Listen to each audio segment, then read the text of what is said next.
हजुरको शुभ नाम? मेरो नाम दिगम्बर कुमार कपाली हो। अहिले केको लागि आउनुभयो? म एउटा सुगरको बिरामी हो।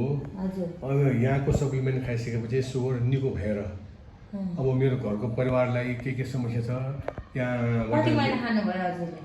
मैले मेरो अहिलेसम्ममा 1.5 वर्ष भयो। हजुर। सुगर निको चाहिँ कति महिनामा भयो तपाईको? मलाई चाहिँ 6-7 महिना लाग्यो। अहिले सुगरको औषधि खानुहुन्छ कि खानुहुन्न? अहिले सुगरको औषधि खाएको छैन।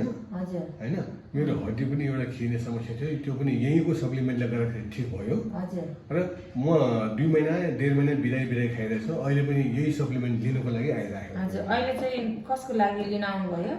अहिले मेरो लागि र मेरो मिसेसको लागि लिन आउँदैछु म। ए ल, अहिले पनि खाँदै हुनुहुन्छ हैन त? हजुर हजुर। अरूलाई के भन्न चाहनुहुन्छ? तपाईँ जस्तै सुगर बिरामीलाई के भन्न चाहनुहुन्छ तपाईले? अरूलाई चाहिँ म जस्तो निको भएँ, स्वस्थ भएँ, सन्तुष्ट भएँ, अरूलाई पनि त्यस्तो राम्रो होस्। हजुर।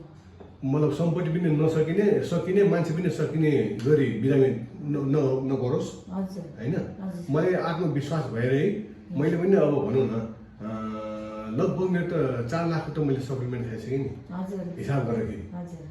हैन, त्यो कारणले अहिले मैले 4 लाख सकाए पनि पछिको समयमा 20-25 लाख सकाउनु नपरोस्, मान्छे पनि नपरोस्। कति वर्ष तपाईले हस्पिटलको मेडिसिन खानुभयो सुगरको? मैले खाना सुरु गरेको 78 सालको भाद्र महिनादेखि हो। लगभग 3 वर्ष 3.5 वर्ष खाइसकेपछि म यहाँ पुगेँ। डाक्टरले जिन्दगीभरि खानुपर्छ भन्नु भयो? डाक्टरले त जिन्दगीभरि खानुपर्छ, मुख बार्नुपर्छ भन्थ्यो। तर अहिले पढेको छैन हैन? अहिले पढेको छैन, हस्पिटलको औषधि खाएको छैन। हजुर। अब डाक्टरले दिने भनेको त्यही मेडफर्मिन सिफ्टिन हो, मेडफर्मिन कति एमजी थियो तपाईको? मलाई त सिधै 1000 को दिएको थियो। 1000 को?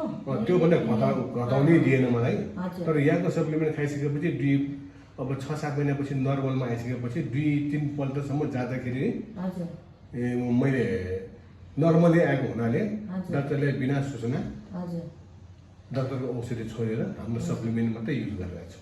ल, अङ्कललाई धन्यवाद, आइदिनु भयो, अरूलाई पनि सब्सक्राइब धन्यवाद। गर्नु भयो। यो मैले अरूलाई पनि